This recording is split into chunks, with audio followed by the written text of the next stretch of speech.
تم کہہ رہے ہو ہمارے ہزاروں اسٹوڈنٹس، جبکہ تم یہ سمجھ رہے ہو کہ 14 صدیوں میں اتنا بڑا فتنہ کوئی نہیں آیا، تو بڑوں کو نکالو، ہاں لگواؤ ہوا انہیں، چھوٹے چھوڑو، یہ کس دن کام آنے ہیں بڑے؟ تمہارا دعویٰ ہے کہ میں نے ایک فرقہ لانچ کیا ہے بقول تمہارے، تو پھر اس فرقے کا بڑا تو میں ہوا نا، تو اپنے بڑے نکالو نا۔ یہ الگ بات ہے کہ نہ ہماری کوئی چندہ بک، نہ ہماری کوئی مسجد، نہ کوئی مدرسہ، نمازیں تمہارے پیچھے پڑھیں،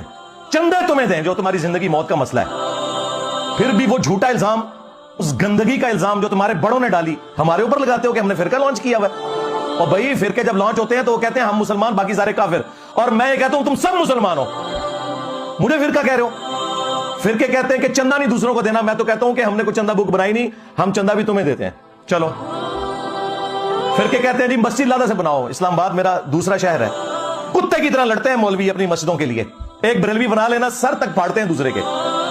پھر دیوبندیوں کو جب تک مسجد نہ ملے، ان کے منہ میں ہڈی نہ جائے، ان کو سکون نہیں آتا، پھر اہل حدیث کے منہ میں بھی ایک ہڈی دینی پڑتی ہے، شیعہ کے منہ میں بھی ایک ہڈی دینی پڑتی ہے، تب جا کے سکون سے بیٹھتے ہیں سیکٹروں میں، کتے کی طرح لڑتے ہیں، میں 15-20 سال سے دیکھ رہا ہوں، پھر ایک ایک فرقے میں بھی لڑتے ہیں، یعنی اگر بریلویوں کی 2 پارٹیاں آ گئی وہ ایک دوسرے کے سر پھاڑتے ہیں۔